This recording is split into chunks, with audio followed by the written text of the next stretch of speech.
Welcome to the Parley, man, where real people have real talk. I'm so happy you could do this, my man. No problem. How have you been, brother?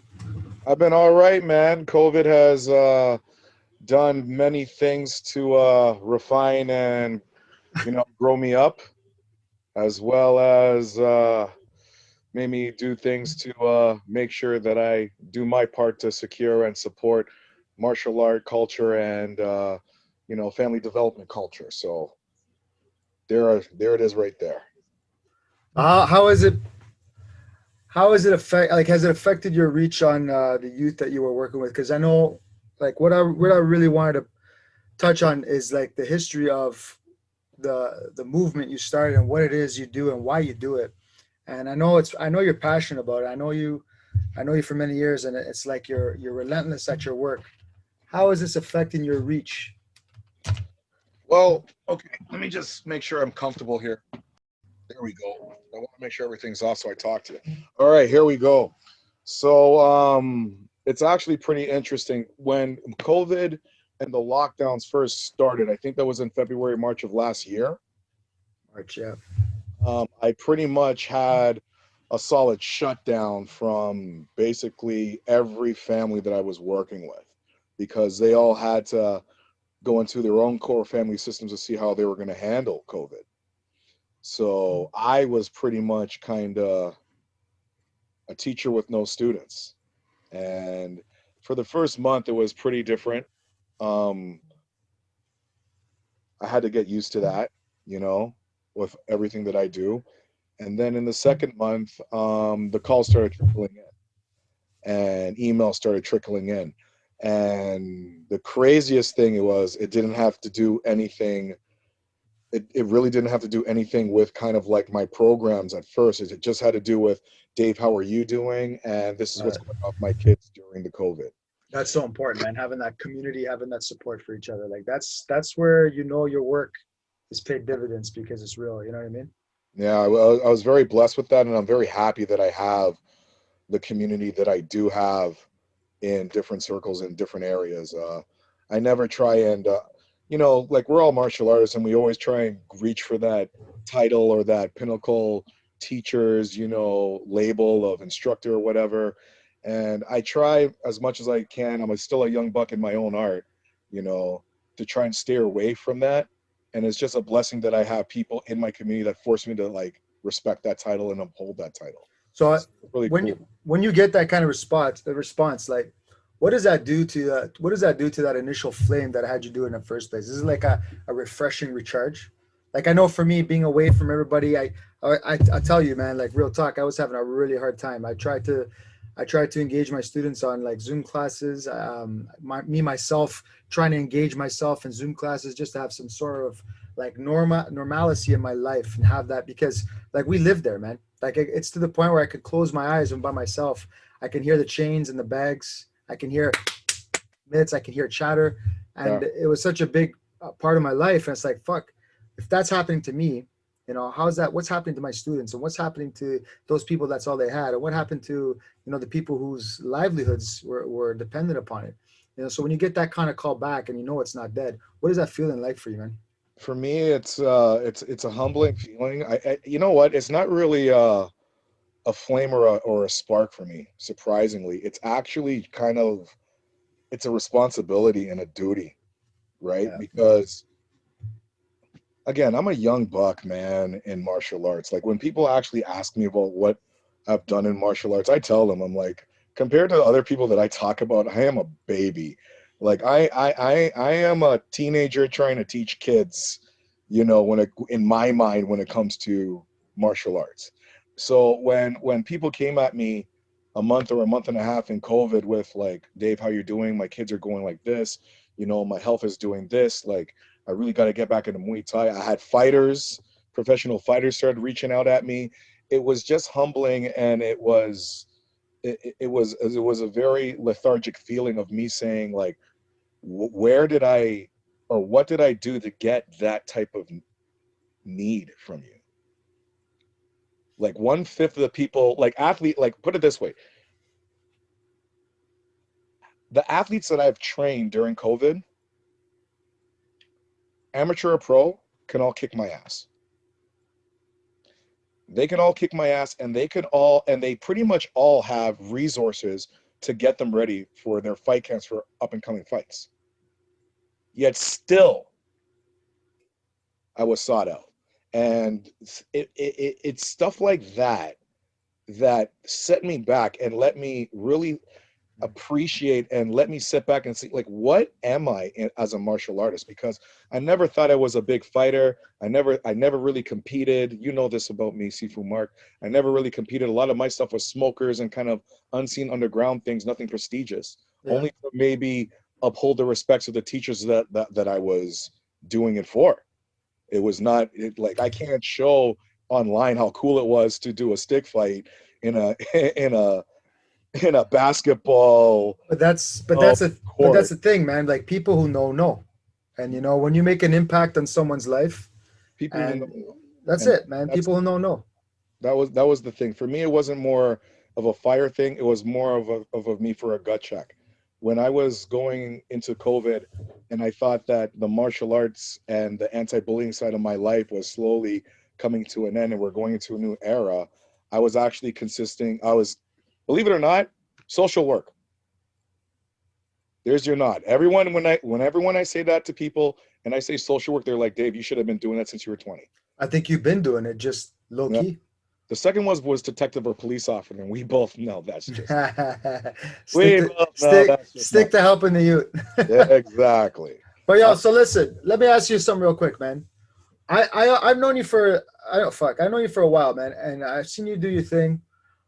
But I wanna hear it from your mouth, because I don't think I ever sat down and asked you this before. What was it? What was it that made you decide that this was going to be your mission? Why is this so important that you decided to invest all your? Because I mean, you're busy with athletes. You were the face of combat when I first started. You and Hector, God rest his soul, rest in peace. But those are the people I remember walking into combat, and because I started only at the Kamado on the old place there, not Moffat days, but the Kamado gym. And like since then, I remember asking you about, hey, what's this shit you're doing with Alistair Overeem? That's pretty cool. Like that was what impressed me, right? Is that you had him. You made sure when he was here, he talked to the kids. I thought that's when you got my attention. That's when I'm like, yo, who's this cat? Tell me what is it that made you decide that was your mission? oh, that's a good story, and I think we're gonna go through a couple stories today. So this is kind of like, Yes, it's yours. Mike's will be the yours. main one or the first one. How where did the wandering monk come from? Yeah, how'd you get that name? Let me know, man. Where did all this come from? What is this? Um, okay, so I think I got my cruise ship, I think 2008, 2007 from Crew Medi. Yeah. My I call it the blessing and the curse of leadership, right?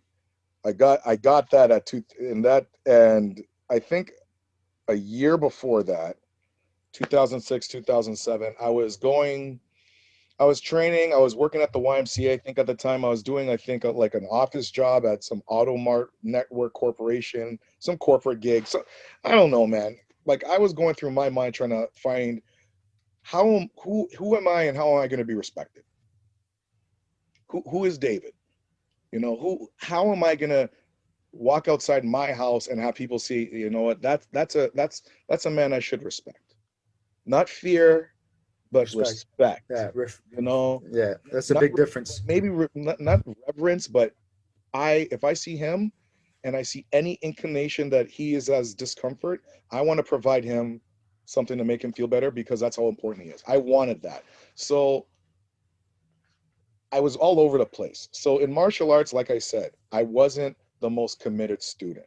I was very loyal to the club, which is Combat Arts. All right, Combat Crew, we know what it is. Shout out. And I saw myself there as a good tribe member. I saw myself there as the shining star. I never believed I had a star position there. You know, I never did. And also in the corporation that I did the Automarts thing I was a guy in the cubicles that everyone loved, and I got the work done. But at the same time, I wasn't the top four guys that got all the claims through during the day and left early. Mm. You know, I worked in the YMCA. I was working with kids since a young time. I was in the infant ward. I was working with mental disabilities, the kids with all of that. I was never seen as the top one that got, back in the day, if you know, in YMCA, there was the green jersey, which was kind of like, you know, employee caretaker or leader of the month. I didn't get that until I actually got fired, you know, on the last day of YMCA That's funny. by the head person in the infant ward, this nice lady. You know, I didn't get that. So this whole time in that I think in that time growing up as a man, as a young man, I just never had something that said it was my own or I was something important or was mine. So I had kind of saw my whole history and I looked at myself and I said, like, what can I do that other people can't do? Mm. Other people could hold pads. Other Uh, people can kickbox. Other uh, people can box and do jujitsu and do kali and do multiple martial arts and teach classes. I'm not the best. You know, I'm not the shining light. What can I actually step back from and say that there's something that I know I can do or I've done where people were like, whoa, now that was really cool. And the only thing that I remembered was back in the day growing up in poverty, you know this being multicultural, you're European, when you're a kid, you had to babysit. If you were a mature, yeah. decent, young little kid that didn't run outside and like get licks all the time or steal candy from the jar or do foolishness in the house, you know, the parents made you either the tattletailer or the babysitter. So when I was growing up at 10 years old, 9 years old, I was babysitting in my community. I was taking care when the nanas were cleaning the house. After school, when I was being bullied, there were Caribbean houses that knew me, and they were like, "Hey, come over, come chill out. You know, hey, I have a little baby here. The nana's here. You know." And then we're all a community. I was the kid that was the caretaker in the summer. And when the old folks didn't want to shovel the snow, they gave me $15 and a Hustle, roti or a curry goat, and I hustle, shoveled the driveway. money, money. Yeah, I've been there, Right. man. So that's how it started. So I didn't That's want cool. to be a snow shoveler. So I was taking care of kids the entire time. And that actually grew to the YMCA. And then one night I just thought of a logo. I honestly thought of a logo. What do people need to hear? And people hate bullies. People are just sick and tired of bullies. It's always going around. I just said, "Bully be gone." I just said, let's see if that works. So I think the first thing I said was tough love training or tough love fitness. I remember that. I remember that. Julian actually saw that and he did the logo for me. He's like, that's not you. You know, Yeah. you're tough love, but I just don't see that in you, Yeah. dude. You don't, there's nothing there that depicts you. And I had a candle and a heart and all this I weird, remember that. yeah, like it was the weirdest thing. I remember And that. then I did the bully be gone thing and I had a crest. Remember, I had a coat of arms. Yep. And then that's how I started to roll with it. The wandering monk came after a few nicknames I got in the martial art culture. I just picked the wandering monk because I just felt I was constantly wandering. You know, I was part of a community of different groups of martial artists, you know, and that was rare, especially going into Brazilian Jiu-Jitsu. A Muay Thai guy, I don't know how the hell I got love from Amir, and we came that close. And that whole community there got so much love. Certain gang rules just didn't fit. And Yeah. I just said, you know what? I am the wandering monk. I'm not the best at anything, but I No. could definitely go into someone else's world and make that world have an effect and change it. And that's how the wandering monk kind of came out. That's dope. That's a dope evolution story, man. I tell you. Yeah. That's dope. But Okay, you know so what was kind of funny when I did the coat of arms?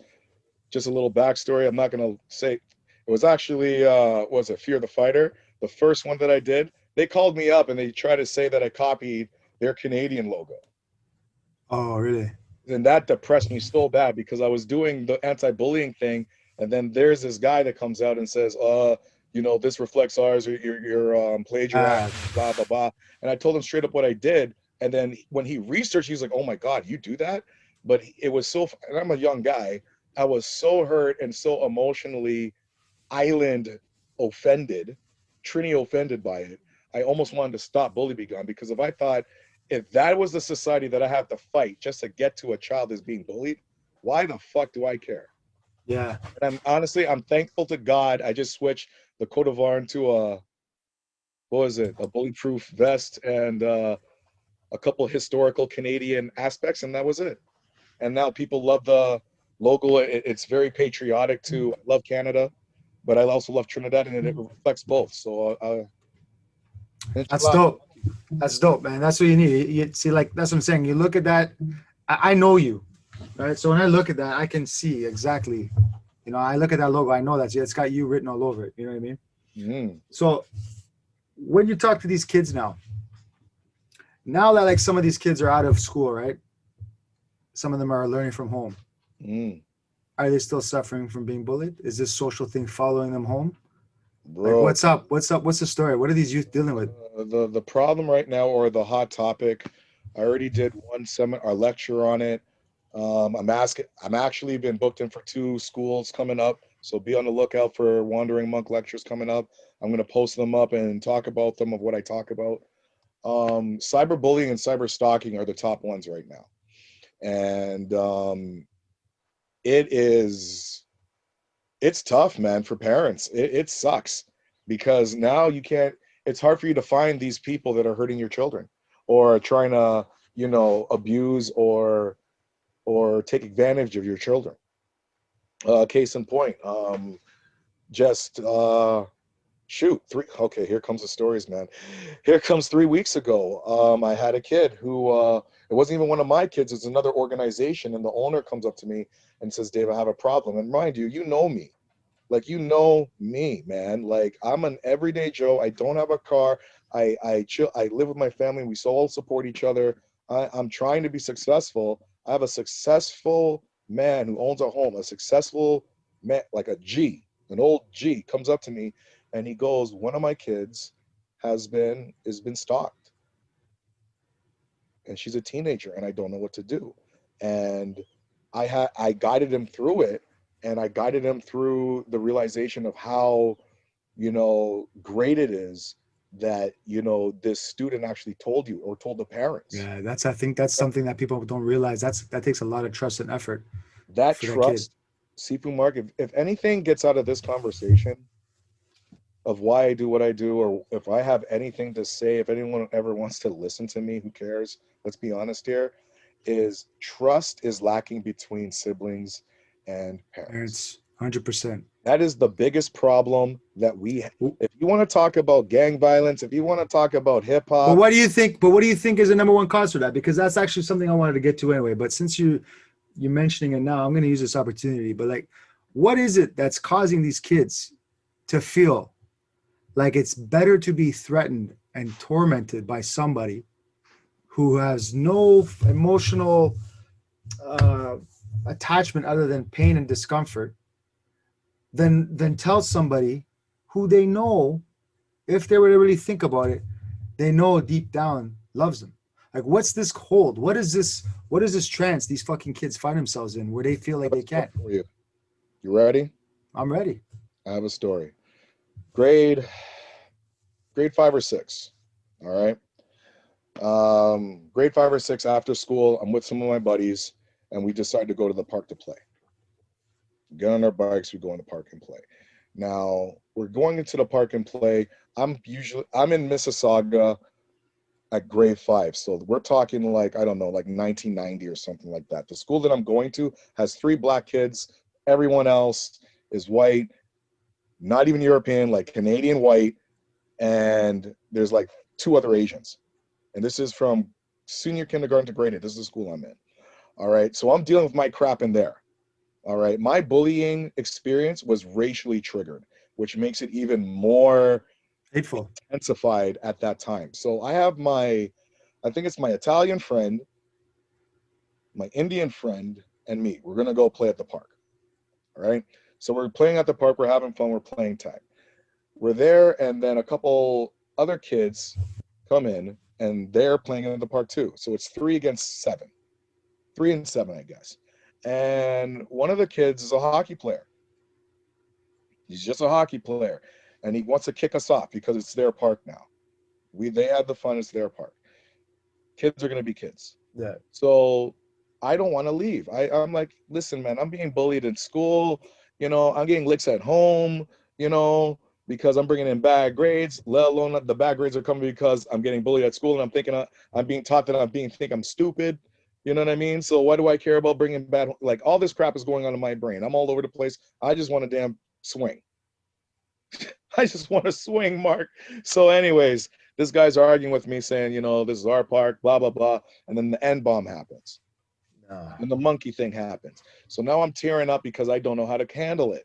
Because at that same time at grade 5, if you look at the 1990s, I am now starting to understand by TV racial difference. So like do the right thing, you know, public, like what was it? Juice. Like that is slowly coming into my brain when I'm not supposed to watch it while all this stuff is going on. So this guy's in front of my face. I don't know how to handle it because I don't know how to fight. He's pushing me, he's shoving me. I'm trying to sway him away. The first punch happens. I drop. He starts, I get up, I grab him. He does his technique, which is the one hand hockey stuff. I'm getting uppercuts and hookins, and I'm getting beat up. I'm hearing the laughing of people. I'm getting beaten up. I see the blood start falling, the sweat, the crying. He drops me again. I can't see straight. Blood's in my eye. Everyone's laughing. I lose my shit. I lunge at him and I bite his chest. Like I bite his damn nipple. Okay, that's all I got. All right. I did something. I had to do Yeah. something. Yeah. For All the right. anger. Everyone's in shock. Okay, the hockey player throws me off, grabs me, punches me up some more, kicks me on the ground, kicks my face. I'm all bloodied up again, crying, trying to do what I Yeah. don't know any martial arts. I don't know how to fight nothing. Anyways, I'm still trying to scrap. He gives up, kicks me. I get winded, and then people pull him back. He's like, "This N bomb bit me in the chest. This is how they are. They're animals." La la la la la. The fight's done. They go after my bike. They break up my bike. My friends leave because they're scared. So now my mind is just Yeah. Racing. okay. I'm all alone. No color that I could appreciate, like feel close to me. It's just hockey players, and my bike is broken. They break it up. They start playing. I get on my bike. I pedal home. Bike's crooked. Wheels. I'm biking home. I'm biking home. I almost get home, and one of my neighbors at the time, he's still one of my boys. He's one of my tribe boys, my street boys. He's with his friends with a car in front of his house. He sees me pedal. I speed up because I see him, and I throw my bike into the garage. I just whip into the garage, and I think I scrape my dad's car. He walks over and is like, "Dave, what's the problem, man?" And he sees my bloody face. He sees the tears, my torn up clothes. He sees what's going on. And he goes, "What happened to you?" And then I look up to him and I go, "I got beat up."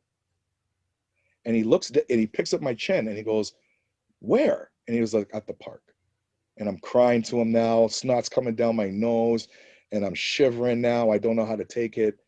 So, like I said, this man, this my boy who's like, he had like, I think 7 years above me, 7 years my elder. He goes into this garage. He gets something. He calls up his boys. We get in the car. We go back to the park. We get out the car. We go to find these guys. These guys see the car and my guy come out. They go on their mountain bike and they cut. Like they bolt. It was like Saturday, so my boy's Beamer couldn't get through the point is, thank God they bolted because that was the first time I saw what bullying was and what true violence was going to become. I can't tell you what he brought out, but he brought something. And believe you me, it wasn't something to be hit with. Okay? We're talking buttons here. So, Mm-mm. anyways, he takes me back home, and then my dad's outside, and he sees the scruff in the car. And then I kind of feel like I'm supported. And then my dad says, "What happened to you?" And then I tell my dad, dad, I got beat up. Some bullies beat me up and they jumped me and I tried to fight. And as that happened, I got a clap in my face. Yeah, I know that. And it was around elders. And I got a scruffle and my dad walked me back to the park. So I went from G status to absolute failure. And that moment I carried with me for probably every boss, teacher, negative person that I thought was above me that I had to listen to for probably until today. That I still have that. If I fail or if I don't get someone's approval, I instantly think of my father. Mm.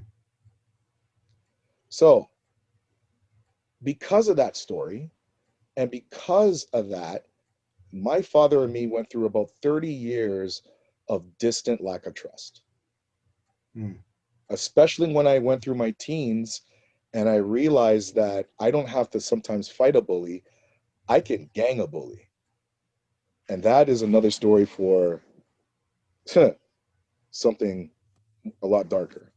But the thing about your question and the answer that you want is the reason why that happens is in core families, there's so much stuff going on the outside.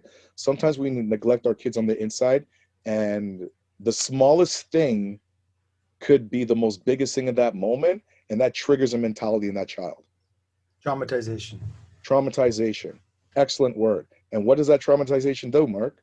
It breaks They trust. It makes it. Yeah. somewhere else. Yeah. So it could be a homie, it could be a gang member, it could be someone online that just says, maybe your parents don't know what they're talking And I about. think that's part of the problem, Dave, is like you say, being from the generation we are. Like I think I'm older than you. Yeah, So like man, I'm a baby. I'm fucking 40, brother. Oh, snap. But no, but like being from that time period, right? That era, it's like you say, people babysit other people. Like it was a community that raised you, not just parents. Like now, like people now so busy chasing their own shit that most parents don't even know what the fuck their kids are into or who they're talking to. No, And I which is think why and I'm I think employed. that's the problem. At least before, they weren't as distracted with these fucking fucking this is king right now. Yeah, So yeah. I would say like almost all of my bully be gone children, and I'm talking from like 9 up, they have a cell phone that's as powerful as this one. I'll tell you right now, my daughter's 9 years old. My kids do not go on the computer unless it's for fucking school. And if they want to watch or listen to music, I have to see the fucking screen. And that's that. And that's it. And they don't play with that shit long. Play with No. it for a little bit, 2 hours. And my kids don't even cry because they know if they cry, that's the fucking shit's gone. What's more entertaining to me and what's more interesting to me is I have some core families that I work with, and their kids are growing up despite what's going on in COVID, and they're like the steps that these parents have made that I've seen that what they have done to stop certain things toxifying their kids are amazing. And I'll tell you this one thing, and this is what some parents just, and when I say this to you, you're gonna laugh because some parents are like, oh no, I can't do it. The fuck you mean you can't do it? You're the parent. Most these parents that do this, and if you're saying what you're doing and it's working, you do this right, the kids don't care if you say half an hour or I want to see what you're looking at. Yeah, If trust is there, yeah. they're so cool with it. Dad, can I just go on Facebook and play this video game? Sure, son, just play it in front of me so I know everything's cool. You're old enough to play God of War or Call of Duty. You did your good homework. I know you understand a little bit about history now. I know your kids. Go ahead. You understand. Yes, Dad. I just my friends want to play an hour and then I'm done. All right, son. Boom. That's it. Yeah. And that is it. I don't know where the hell I get like 60% of the parents saying they can't do that, or it will drive it's what was the one I heard? Oh, I can't do that because it's connected to school, and then that means if I take that away, it will just be school, and then I would have to deal with them. No, but you know what? You know what? This is the thing. Wow, that's interesting. This is the thing, because for me, this is what drives me fucking nuts. Not to say I'm parent of the year, but I'll tell you something right now. That shit doesn't happen in my house. You know, my kids aren't grown yet. I'm not gonna spit in the air and so it lands in my face, because I don't know what they're gonna be like when they're teenagers. But if I do my job right now, that shit is not gonna get like that. They're gonna trust you like gold. That's just like, because I talk to my kids. I tell them straight up, like, hey, I'll give them scenarios. Like, hey, if you had a friend and, you know, they did this and you're friends with that person, but they did that to that person, and you were caught in the middle, and then that friend started to do or say things to you to make you be their friend and not their friend, what would you do about that? I make them fucking think, man. Yeah, I make them check their morals through their own thought process. you I have. talk to them. What? Hey, what are you gonna do if this? Hey, what if I did this to mom? I said this to mom, and you knew I was lying. Would you tell daddy? Hey, daddy, why are you lying? Would you call daddy out on it? And like, and I tell them you should. You know, like, I think people really don't realize, like, everybody is so fucking busy with their own shit. Businesses, you know, business work is work. Some people, like, now I bring work home sometimes past hours. I don't like it. Sometimes it's necessary. But one thing's for sure, man, you have to make time for your kids. That's an investment. That's, if you want that shit to pay off later off in life, put your fucking work in now. Dude, Because man. that's your fucking seed. Like, Yeah, what else you got fucking time to do? Scroll Facebook and talk shit. yeah, So yeah. I don't feel sorry for parents who say they're busy, because I'm busy. You know me.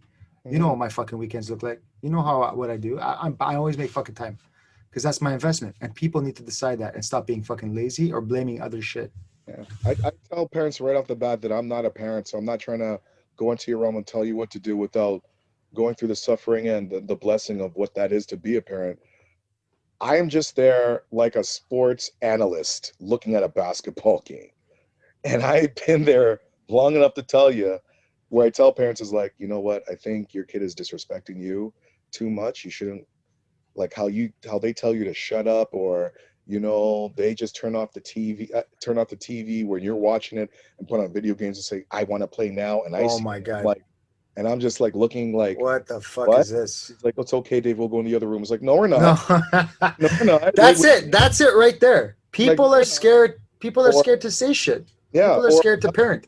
another good one. I have kids that got, the new PlayStation 5, right? And they have the projector screen to play it. I'm not gonna lie to you, I still game. Dude, it is something to behold. However, when I get there to teach, I want my training area to look like a dojo, or just a clean area so I could focus on you. I don't want to see my kids pretending to play video games and not like wasting time. So one time I came through on one weird day, you know, and then the dad's there, the parents are there, and they're like, yeah, the kids are downstairs. We're gonna get ready. They're ready for you to train. I get down there, the basement is completely filthy. Nerf guns everywhere, Nerf bullets everywhere. I'm talking like 15 different controllers. These kids are rich, they have toys everywhere, and I'm looking like I can't work in this. And the whole family's gonna train.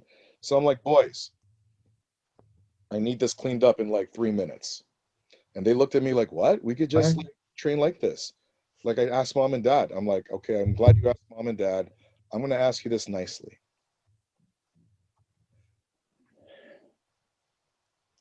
I need you guys to clean the basement so I can teach and have fun with you guys and we can train and have fun with martial arts. Please. Before I have to turn and be gone for a split second and G check you guys. Don't go upstairs and talk to mom and dad. Clean the basement in 3 minutes. Please. These kids are still playing the game. So I go upstairs and I ask the parents, like, is it okay for me to come there and see that? They're like, yeah, but they're just boys, Dave, they'll clean it up when they're ready. That's the problem right there. So I said, do you guys trust me? And they said, yeah, we do trust you. I'm like, I'm gonna do something because I'm not happy right now and I'm about to leave. And they're like, please don't leave, Dave. I know this is like a problem. They should be. I'm gonna go there and talk to us. Like, no, no, no, no, no, no, no, no. I want to help.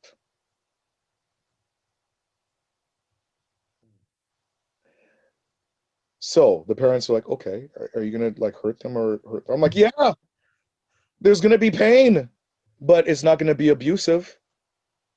but there's going to be pain. There's going to be a painful punishment, and they're going to hurt and cry and suffer. And the mom looked at me like, oh my God, what are you going to do? Oh my God. Now she's looking at me as a thug, a gangster, DMX, Busta Rhymes. I'm going to like Yes. rob her kids or something. Dad's looking at me like, Dave, I don't know. I don't know. I'm like, you guys hired me to do something, and these kids are punking you off. I'm going to go. No problem. They're like, no, no, no. We trust you, Dave. Just do whatever. We just don't know. Can we watch? I'm like, yeah, you can watch. I want you to watch. So I walk downstairs, nothing's picked up, and they're still playing Wow. the games. Wow. So I'm like, guys, I asked you to do something, wasn't done. And they're like, don't worry, I'm sorry, crew. We'll get it done after this. This is the last quarter. I'm like, okay. So I walked over. Fuck. The bag that I have.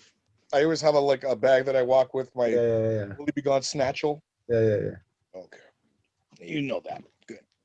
I put it in front of the console and I looked at them play and I let them finish their quarter and I let them talk about it. And I said, so what are you guys going to do the next quarter? Are you guys going to put the slider and do the LeBron James AD? Like I hyped up that next quarter, Sifu. They felt good. They Oh were shit. loving life, man. I brought it up. They thought I was their age. They thought I was with them, and I had a PlayStation 5 by myself at my own house, which I don't. And then I started training them in the dirt and whatever. And then I finished, and everyone had a good class. And Dad was kind of saddened, but everyone had a good class. And then they ran back to the console, but something was wrong, Sifu. Sifu, what was wrong? Was that missing plug, missing wire, missing They were controller? missing controllers, Sifu, Mark. Yeah. There were missing controllers. There were missing games. There was only the console, the cord for the antenna for the TV, and the power cord. And my black ass smiling right out the door, saying, "If Later. one of you want to come to my bag and take your controller out, feel free to do so. Your parents are right there. The kitchen is right there. You can get whatever you want. But guess what? I'm going to see you guys next week." Man, that floor, whew, that floor went to a lake real quick, snot dripping. You ever seen a crackhead when they can't afford drugs? They did. Oh, I was what was like, that? What was that white kid that went viral because they fucking canceled this World of Warcraft or whatever the fuck that? Remember that kid? Had like yeah. a seizure. So yeah, but listen, what lets parents get to that state? What So is it the parents do? Like, why is it parents are afraid? You think? I say afraid. I'm not you, but I say afraid. Why do you think parents are afraid to fucking discipline their kids? I honestly, the one thing that I've seen from experience is they love their kid. It's a true love. They don't want to be the bad guy. Mm. They grew the child up with, you know, I've seen tell parents this too, when they're talking to their kids, or I tell kids when they're talking to their parents, like the first God you ever met was your mom and dad. You were taught about faith after that. But the first true gods in your life is mom and dad. And when I say that, I find that when I tell that to kids, especially when they're in trouble or they do something really, really high in achievement, they see their parents differently and their parents see them differently. you know the negative side to that though is that intimacy. Sometimes you get I find parents get too comfortable with it. They want the kids to love them forever, and when it gets to that rivalry part, or that time where the kids resist, they want to hold on to that baby part a lot and not develop with the next part of that relationship. I find that's one. The other one is, I find that some parents have hard upbringings. No, soft upbringings. So it just transitions to the next child. I think my generation, Their soft because transition from their parents, they grew up yeah, soft. They didn't grow up with yeah, an attitude or no, ignorance, right? that's what I'm And trying to get at. Like, I think my generation. I know a lot of people my generation. Like they had it rough because like some of us, our parents like settled here, like they came from another country here, right? So like these kids now are that second generation, you know what I mean? So like a lot of us, we came up hard knocks because parents didn't have shit. They were working to get to where they needed to get to or trying to build their life here. And now like this is the generation that gets to reap that reward, so they don't have to go as hungry. But it's also like I remember like growing up, like my dad was a rough fuck. Like he was a rough man. My dad, I'm the youngest of 10, so my dad's old enough to be my grandfather. So when my dad gave me an ass whooping, he gave me like a fucking, you know, 1945 ass whooping from fucking the Azores. You know what I mean? And my kids, they'll never see that. And I always said to myself, you know what? I'm never gonna be the way my dad was and this and that. However, the one thing I take pride in is even though I'm not rough like that with my kids, I'm very stern. I would say fair when Mm-hmm. it comes to morality. Mm-hmm. Like if my kid like for me, if I did something like I drew on the fucking wall, I'm a little kid, I draw on the wall, that would be a fucking Chanela. Ah, what the fuck are you doing? Because they work hard for that wall. They didn't Mm-hmm. have that wall back home. You know what I mean? Whereas me, I'm a little bit more educated to the fact that I was born in this Canadian culture. So even though my parents, it was Portugal at home, it was Canada when I went to school. Mm-hmm. So when I see my kid draw on the wall, I'll be like, hey, come here. I said, listen, I really like your drawing. I love that you love to draw. I got no problems with you putting your drawings on the wall, but it's going to be on paper. Okay? Drawing on the wall is not what daddy wants. Daddy, where we work hard for this house. You know, so if you want to hang your drawing, we put on paper, we paint it. I'll buy you a frame, put it on the wall, but don't let me catch you drawing on the wall. You understand? Okay, daddy, no problem. That's it. Because why? They didn't know. It wasn't intent. Mm-hmm. They're just expressing themselves. I Mm-hmm. didn't have that. I didn't have that. Of So course not. everything I did I had to fucking watch out. Gave me Yeah. complexes, right? But when I see my kid the next fucking day drawing on the wall, she's gonna get a slap in the ass, or she's gonna get a timeout, or she's gonna get punished. Mm-hmm. Because you know what? I don't give a fuck how bad I had it. I'm gonna try to give you better. But when you blatantly defy me, I gotta give you some fucking moral checks. Mm-hmm. Because if my words don't have weight, you ain't never gonna listen to me. Mm-hmm. I'm gonna become the fucking chump, and that's not happening. Mm-hmm. So there's nothing wrong with being the enforcer, but there's nothing wrong with being the parent either, and being a friend. But being a friend doesn't mean you bow down to your kids so that you fucking feel approval. Exactly. Especially in these times. Especially in these times. Yeah, you know There's what I too mean? many things exposed to our kids that take them away from those values. Those same values that made you stern. Those are like there's psychologists that talk about it. I like to talk about Bowen's family system. Is a really good one. But like what you're talking about, that's when you say stern, that is actually a family pinnacle patriarch like fixed ideal. Stern will always be in your family because stern is what stops people from committing crimes or from doing something stupid like staying on like the train tracks. No, it Like, made me many times think if about before I he's- did something. Before I did something, I'd always have to evaluate. yeah, Okay, if I do this, what's gonna happen to me? It's not worth that ass beating. yeah, and those are principles and family ideologies that I think that should come up more. Those simple things that everyone says they talk about or do that that is just words. We need to bring those back. Stern is a really powerful word to use with your children. You have to be stern. You know what I mean? There has to be a I'll limit. say this. I'll say this too. This is another thing that I'll say. I never was gonna ever be a good bully. I could never be the founder of Bully Begon if I just thought that people just saw me as a coach. 100%. If people and I had a conflict with somebody a while back who just said you're only a coach. That's what people hire you for. That's all you do. You're an instructor. And I held on that for like 2 3 years until Bully Begotten people ripped it out of my soul and put me in positions where it's like, I like the fact you're a Muay Thai crew, but Dave, I don't care. My kid's being bullied, and I didn't call you here to show them a Muay Thai kick. I called you here to show them why they have to throw a kick, period. Mm. Mentality. I don't even care if it's a Muay Thai kick. I don't care if it's a kick in the nuts. I don't care if it's just a flick kick so they can run away. My kid is being assaulted. Yeah. So it took me a long time to understand that, for my brand to grow and to have this kind of underground kind of thing going on, where I'm just steadily growing in schools and families, was I had to be more than just a martial artist. I had to be more than just a martial art teacher, and that took a long damn time. Yeah, you had to reach that. You had to reach him on a personal. You had to reach him on a personal level.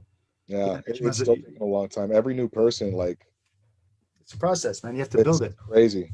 How I don't know how I survive. I really don't. All right, so we understand why kids don't feel comfortable. We touched that. Now let's play the flip side of this shit, because I can tell you personally, I was both bullied and I was the one who was the bully, Hmm. because I was a small guy and people used to make fun of my parents for being older, Hmm. and I didn't have the dope sneakers and the fucking fresh shirt and all that shit. I Oh, mean, I what? was so bad where like it was so bad that I got bullied so bad that I would go to a local skating ring and steal people's shit while they were skating so I could look dope at school, Hmm. because I'd rather not get picked on anymore. I was tired of it. And you know what? The guilt came from that. I know how hard my fucking parents work. These motherfuckers making fun of me didn't have 9 brothers and sisters. So there was no way I was gonna make my parents feel bad for not buying that shit for me, because I know how much they came up. Hmm. At least I had that kind of sense of mind, because again, my parents at least gave me morals. I was thinking differently, right? My parents are old enough to be my friends' parents. So Hmm. I'm seeing shit like I'm being taught the way their parents were taught. Hmm. They're being taught like different. So I never wanted to make my parents feel like shit and say, oh, I didn't have, or I need, or I want, because they didn't have. So what the fuck am I gonna ask them for? Make them feel like shit.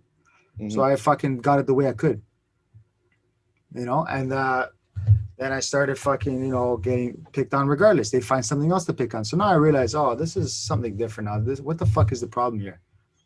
And I was so scared of like retaliating, because I knew that if I got a call home, I was gonna get licks. So I was like, fuck this shit. I'm not gonna get beat on top of this shit. So that stayed on me for a long time.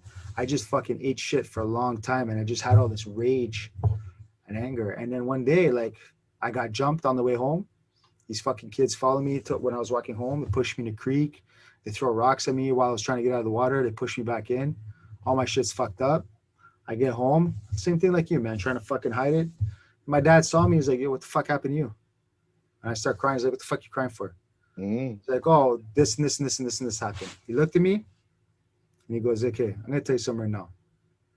He's like, if I ever get a phone call and you tell the teacher, fuck off, you don't do your work, you don't show up to school, you do something like that, yeah, you're gonna get a fucking beating. I said, but if anybody ever touches you,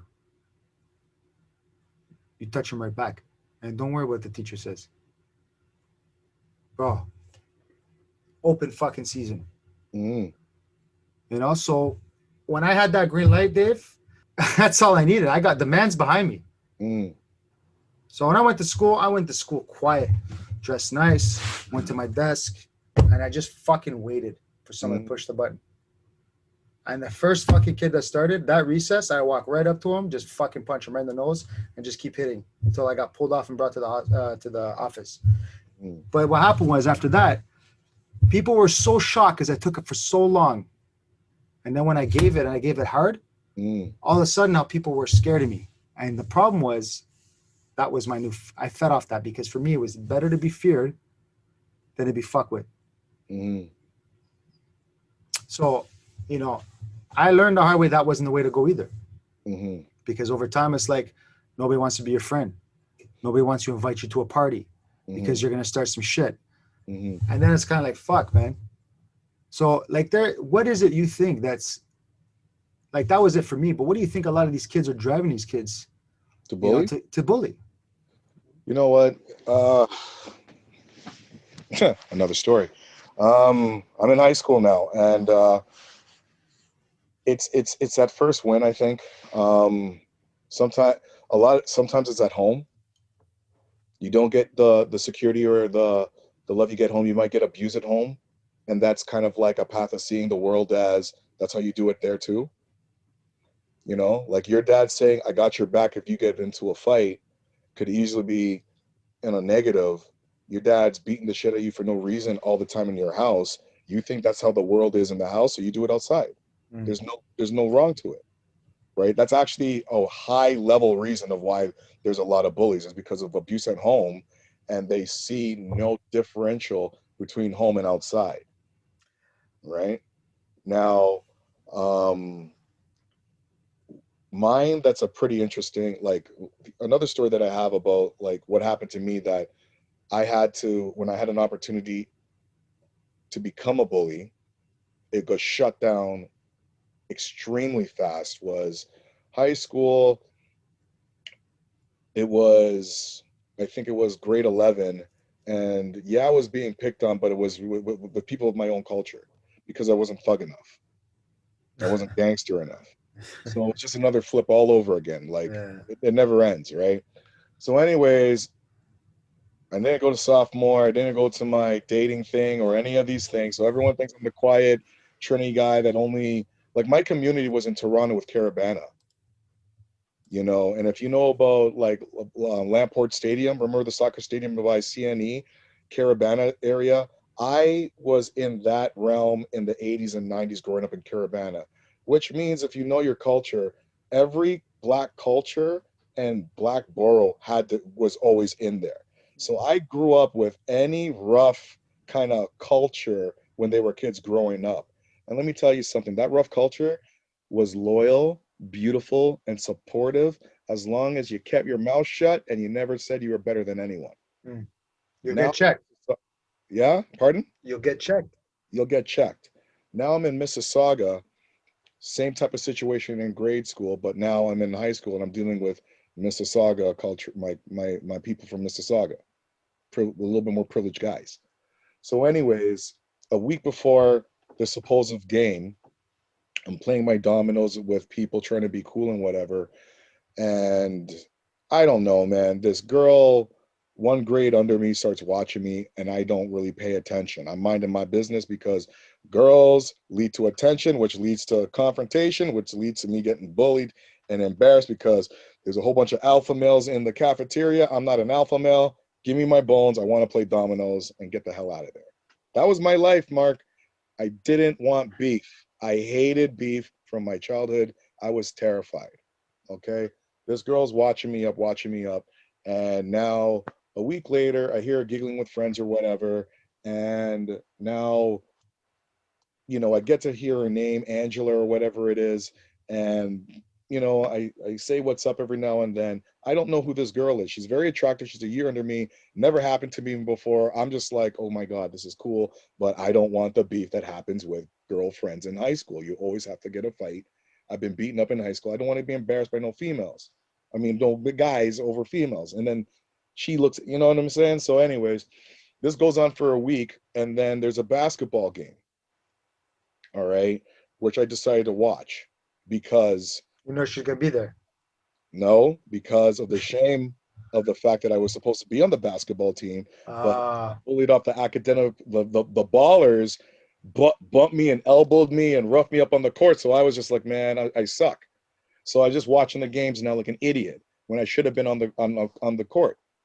Okay, it was not a lot of crap, man. So, anyways, on the way to watching this game, this girl traps me in the school hallway. And she's like, I've been watching you. And I'm like, yeah, I saw you watching me. You know, what's up? You know, I didn't mean no disrespect. You know, you're pretty and all. I just didn't want to mess with you. I know you chill with like the athletes and stuff. I think you're volleyball or hot. I know she was volleyball. But anyways, I'm just stubborn trying to get out of there. And as I'm trying to get out of there. She's pushing me in the corridor of watcha.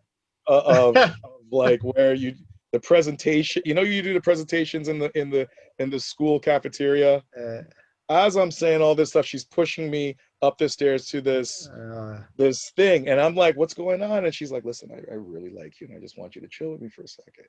And whatever. Half an hour later, whatever. I come out the room. I'm just like, she goes another way. I walk away. She's talking to her friends. I'm just trying to compose myself. I get back to the basketball game. Guys are like, yo, where were you? I'm sweating bullets. I'm just shivering like, I'm cool. I'm cool. Cool. Now, what happens is 20 minutes later, all right, I'm sitting there and all the older kids go outside. All the black older kids go outside.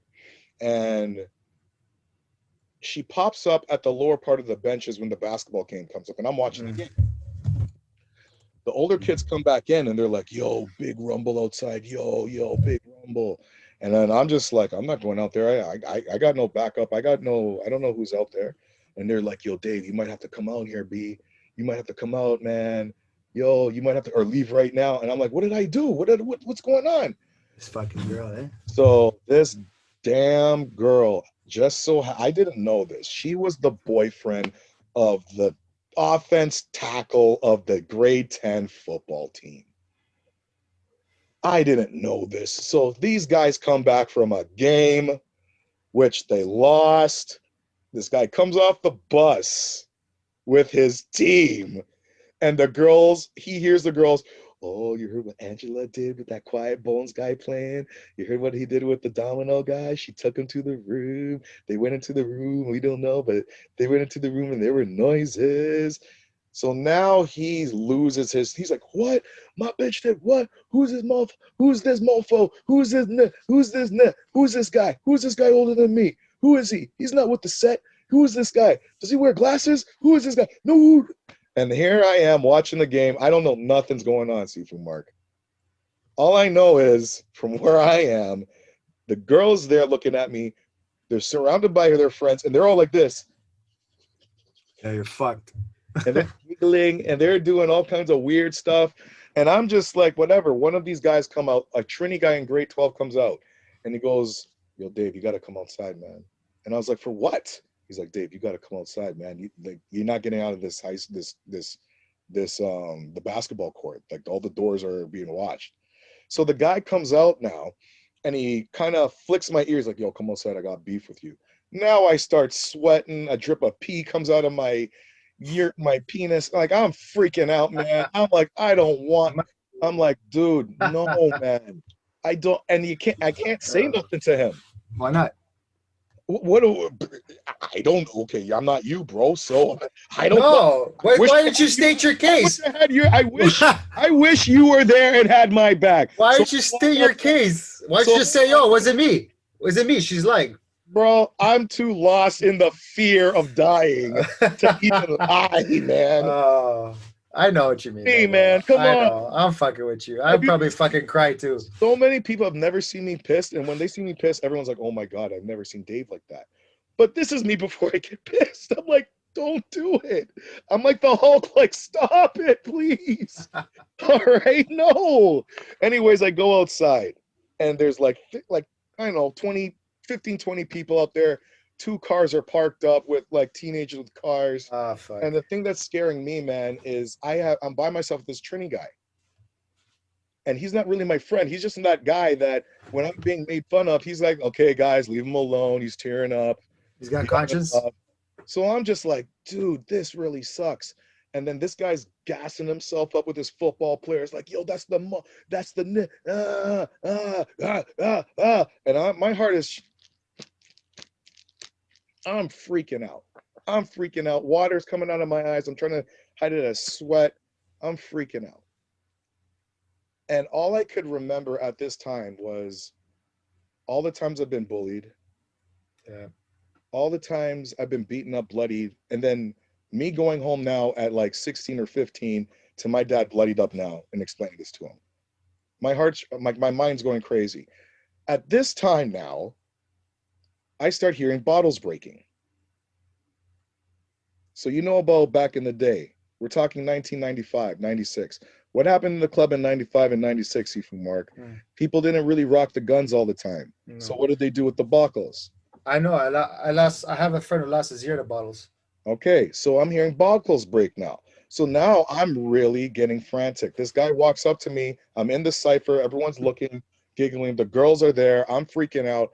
I'm trying to look cool with my wannabe first down jacket, with like extra, extra, extra jeans, with like wannabe boots on, and I'm freaking Uh, out. And this guy comes with his, you know, I'm trying to respect the set. I'm doing the football set. I'm representing the school. You messing with my girl. What's up with that? And I'm like, I didn't know it was your girl. I don't know what's going on. B, she didn't tell me nothing. She's giggling with her friends in the sideline, thinking that two guys are fighting over her. I'm trying to tell this guy, you could have her, do whatever you want with her. I lost. I don't want, you win. He's not doing nothing. So the first push in my face happens. Everyone's laughing at me. Then the poke in my eye with my glasses on, everyone's laughing at me. The Trini guy's like, Dave, you got to do something, man. You got to do something. And I'm freezing. And I don't know what happened, Sifu Mark. All I remember is the guy full on slaps me across my face, like how, you know, that guy slept Andre Gallo, Gavallo. Like I got one of those loud, sweet sounding slaps. You know, yeah. the one that's like kinks. I grew up with that. Okay, that's what he does to me. Everyone starts laughing at me now. And I look down and I just think, and I'm sorry to hear like to say this, I won't say the actual term. It was like one of the first times I felt like being in grade school, someone called me the N bomb and feeling I am one. Wow. Like I actually thought I was that. And I took off my glasses. I was like, there's nowhere else to go. Like I'm just gonna be this, and it's gonna be I'm homeless and a bum.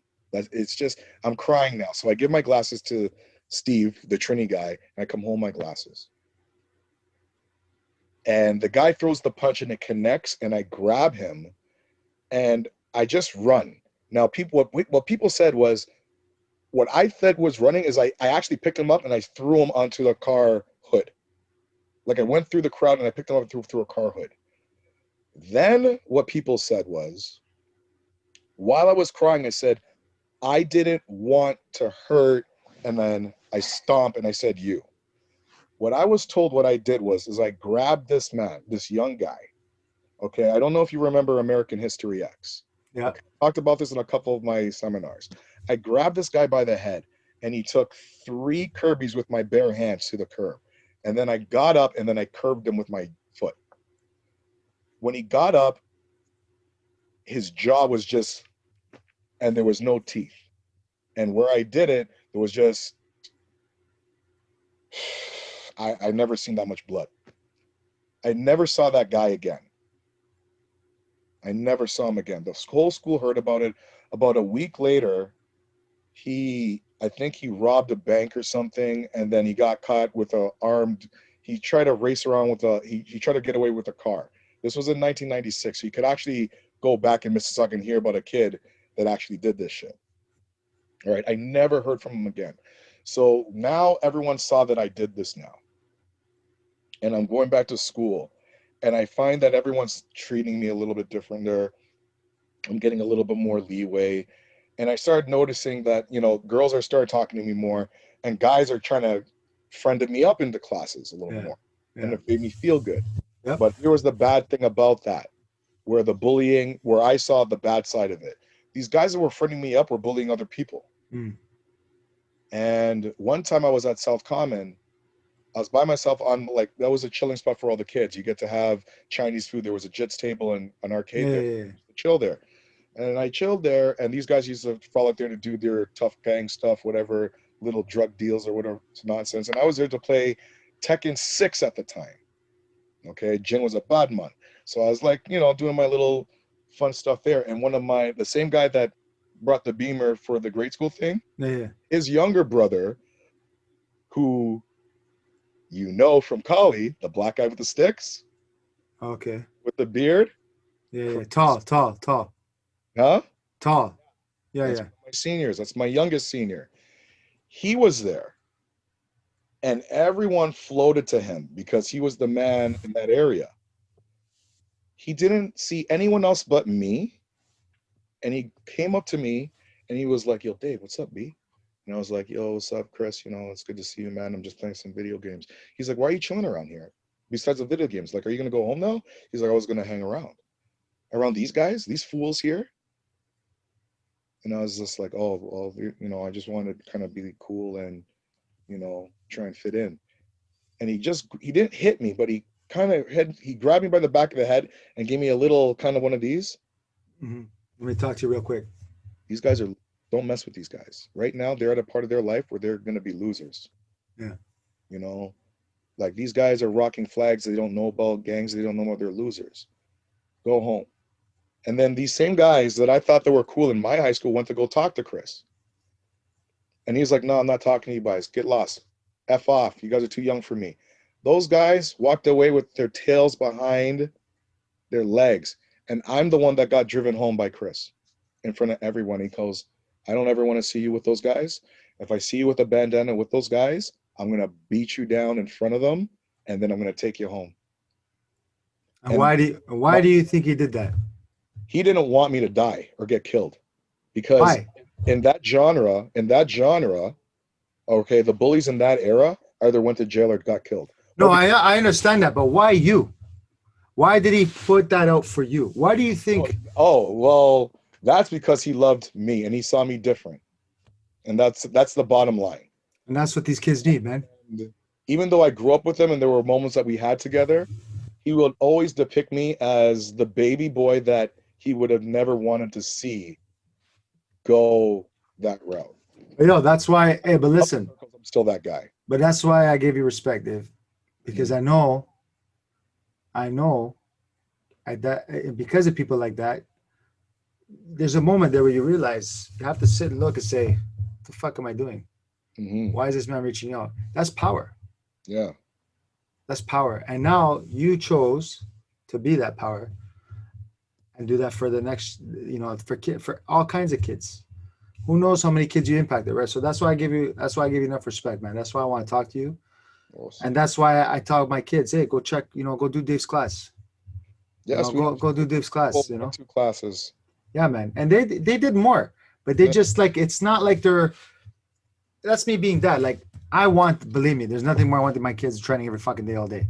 It's Mm. not really their passion. Yeah. I'm not going to fuck it up for them because it could be their passion 5 years from now. Yeah. It's just, you feel like doing a class today? I know just the guy. You type of thing. You know what I mean? We fuck around at home sometimes, but it's not their thing. So leave them alone. They like to sing? Fuck, go sing, baby. Sing as loud as you want.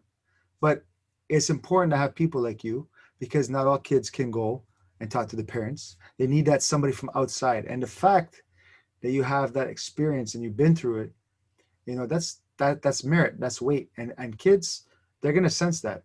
They're gonna understand because it's not the way that's not that you put on a show, you try to be their friend. It's you're just gonna say some shit to them. They're gonna be like, oh fuck, I know what the fuck this guy's talking about. Pretty much. You know what I mean? So they're gonna listen to you. And that's important. And with that being said, man, if there's one thing, one way you can impact the youth, what is that way? What message you want this fucking kid to get?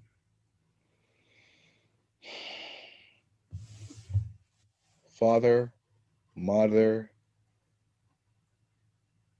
and if you don't have one of those, father figure, mother figure, and if you don't have one of those, there has to be a guardian that you can trust. And the best information is not from me. The best information, if there's a child listening to this right now, is if you have one of those components, sit down and bloody talk to your parents. Like I'm writing a book right now for children, a children's book right now, Seafood Mark. And people, I've used a couple of my stories so far in a couple lectures, and I've had some really great success. I tell people after these lectures that I do, would you believe that your parents have better stories than I do, but you have just don't ask them? Hmm. Like imagine if I tell Sophie about, my anti-bullying, my first bullying story, right? And she goes, wow, that's so crazy. Crew Dave, I've never heard a story like that. I could easily go, Sophie, your dad has probably 5 more of those. Your mom has 6. But guess what? You see them as mom and dad every single day. So you don't take advantage of it. I'm not saying you don't appreciate it, but there's so much going on the outside world manipulating us and stopping us from appreciating our family core Yes, that sir. time to even ask these questions any Oh, bloody. that's a whole other fucking episode right there. Yeah, buddy, and you call you know what I'm saying? Wow. And that's the That's biggest thing. That's why I and parents had asked me or adults are like, what do I do for if I'm being bullied or if he's something like this? oh my God. That's what I was gonna ask you. That's another I have something for that too, buddy. Well, go ahead. Listen, that was one of my questions. My question right now, I'm looking at right now, and it says, is there a difference in how adults and children should deal with bullying? It takes different matrices, it takes different atmospheres or scenarios, but the context and the fucking nucleus and root of the problem, same, same. Yeah. And what I tell the adults is if you don't have a guardian or a father or someone to look up to, all right, it's even tougher now. But you have to find someone that you can care about, like someone you can talk to, because communication is key. You have to have someone to talk to. But this is where it's hard. And this is where I've done it. I've tried it because I made a business, like I made a livelihood now. You got to look in yourself.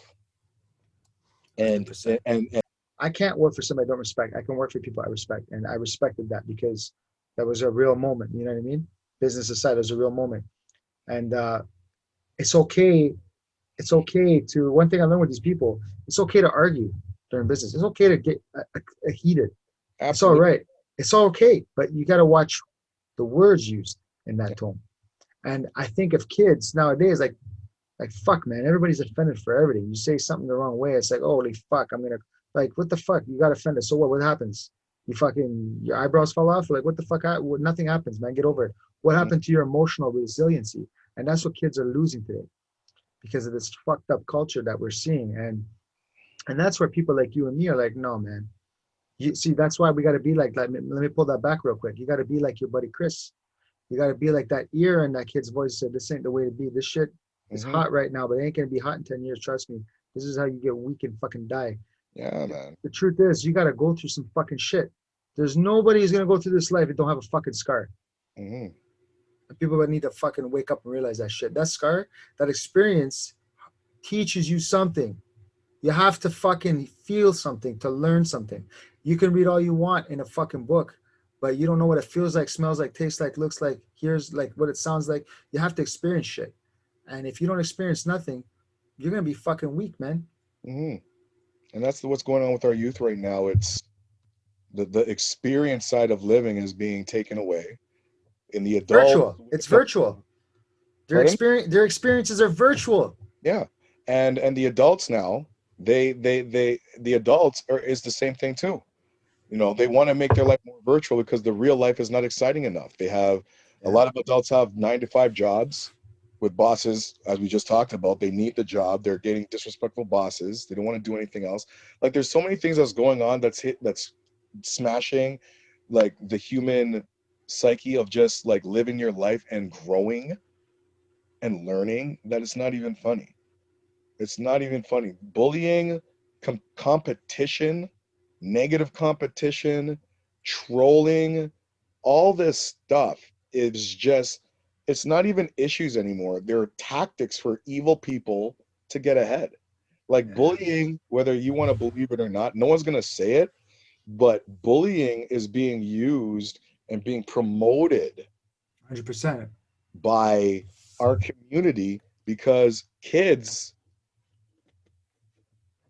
don't have any way else to see how to get away from bullying.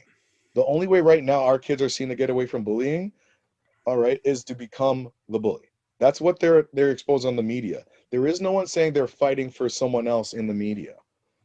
Okay, everyone has a reason why they're fighting. Everyone has a purpose. Everyone has a secret plan to be the boss or be the next, leader. All right, and these kids are seeing that. Their media is showing this that. Okay, all their cartoons, all their video games, everyone is based off I need to be the number one. I need to be the number one. You're in my way. You're in my way. So you have kids that either have the backing to have friends back them up or they're tough. They Or they have don't. like whatever it is, to deal with that, or you have the kids that are kind of like me that were like, shit, what do I do? And then you have to go through years of going back and forth of being bullied and abused until you kind of find your balls, or you find that one place in your heart where you're like, that Fuck was the this. wrong place to touch me. Now Yeah. everything burns. Yeah. You Yo, know, but before I end this off, I want one last question for you, man. And my question is to you: given the current state of shit, you know, with this whole fucking COVID shit, where do you see? What are your plans for Bully Be Gone in the next 3 to 5 years? my dad wants me to screw Canada and bring Bully Bagan to Trinidad and live here for the rest of my life. He says, I don't. He's like, Dave, these people don't appreciate you. Leave them. You have a passport to Trinidad. It's 3 months here, 3 months Canada. Like, honestly, he does not want me to like do what I'm doing. And he wants me to do what I'm doing. He wants me to do it where it counts back in the home country. He thinks that the first world country here, as much as I show him, he says it's great. He thinks it's a good adventure. If it gets successful enough for me to leave, he wants me to leave right away and bring it back to home, where where my origins and my heritage would appreciate it. And Uh, have you thought about that? Me personally, I have. But my one thing that's stern about my father was he left Trinidad to make something of himself in Canada, to go back to Trinidad to retire. I am my father's son. No one could ever say that. No man could say they were higher than my father. I have never had a teacher higher than my father, and I do things through my father. No one is higher than my father to me, next to God. So I honestly feel for me to go to As Trinidad, should be. I want to return there as I have something to give, not something to build. And that's Mm. just me personally. Besides that, in the Trinidad issue or the Trinidad project of like my dad saying leave and go there, in 5 years, I just want to have a stronghold and an influential tribe that can work without me being there, doing what I do with Bully Be Gone. So right now, I have my families that I'm training. I have a bunch of families that I'm training on Zoom, on other means of training, and I have instructors that I'm growing right now. Mm. Not really in martial arts, but martial awareness and honestly youth and peer development in their own age brackets. Like really psychological stuff, Mark. Like I like you're looking at me, I'm looking at you too. I didn't know I was gonna do this. Like I thought it was gonna be Bully Be Gone, Muay Thai. No, Bully man. Muay Thai. I am Learn. more psychological and sociological books. Dude, have you heard of the Bowman family ther- therapy system? No. No, I do because I'm reading about it. Listen, it's Okay, God. this It's is me God's. talking to. It's God's plan, man. It's It's God's plan. We yeah, we have an opportunity to become something greater, and you know what? it's crazy, Uh, man. I'm happy for you, and They're terrified, man. I'm gonna wrap this up because we could do this till fucking I have to go to work. I think this is actually way past an hour, and I don't know how we got past 50 You minutes. know what? I don't give a I fuck. don't I know. don't give a fuck. I'm uploading the whole damn thing. But listen, I don't know, but listen, thank man. you so much. My only thing is thank you for supporting me. 100%. Um, God be told, I am terrified because every time I do an anti-bullying family or a child, people think it's a great thing. People think it's a beautiful thing. In this world that we're doing with COVID 2021, the race card issue, black, white, multicolored, I am terrified entering a person's house and doing something where I can be found arrested.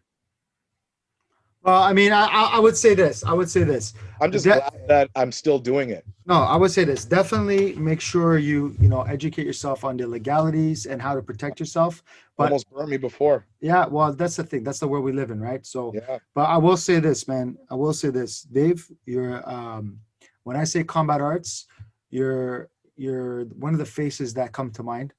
I've always associated combat arts and that culture. You're one of the people that made me feel comfortable there, because I was always a quiet person, keeping to myself. And I appreciate what you do for the culture, for the brand, for the people, for the community. I appreciate that you're the person that I could have needed when I was going through my shit, to be that whisper in my ear. Maybe I could have smartened up a few years earlier, but nonetheless, I appreciate what you do. I know you're impacted by kids. They smile when I bring up your name. So keep doing what you're doing, man. And listen, it's God's plan, because let me tell you something. If you get feedback from people who say, hey, thank you for this, hey, thank you for that, that's God's way of paying you currency. That's something special. So if that's the kind of impact you're getting and receiving from the universe, fucking keep doing that, and don't worry about whatever anybody fucking says, because there's always going to be agents in the way. But yo, Dave, I want to say thank you so much. God bless you. Anything with Bully Pagan, I'm here to help. I'm here to promote. I'm here to share. Wandering Monk, JKD Combatives, you're always in my hearts. And guess what? I'm going to hype you up and keep you in my mind. You, Kombat Arts, Joey, the fighters at Kombat Arts, the true fighters at Kombat Arts. I got to tell you guys, the only way I survived during COVID, and everyone knows I'm doing it alone, is through memories, quotes, and really good chats from these individuals. You're one of them. The Kali community is one of them. There's so many communities in martial arts that I've been beaten up by that honestly, if it wasn't for them, I would have said, fuck it. I could sell cars. That would have been a waste. I could have been, I'm a charming dude, man. I can make you laugh. I'll make you spend $1,000 on a stupid car, and you know what? It's guys that I've met, like you, Joey, that, it's hard. And I'm happy and I'm honored. I'm scared to death because I never know who could betray me. But I'm honored that I'm still on this road. I'm the Wandering Monk. I walk it alone only because I care for everyone, and I'm going to support everyone. So there it is. Thank you, brother. Until the next time, man. We will do this again. We will do this again. Peace out, home. Good night, brother.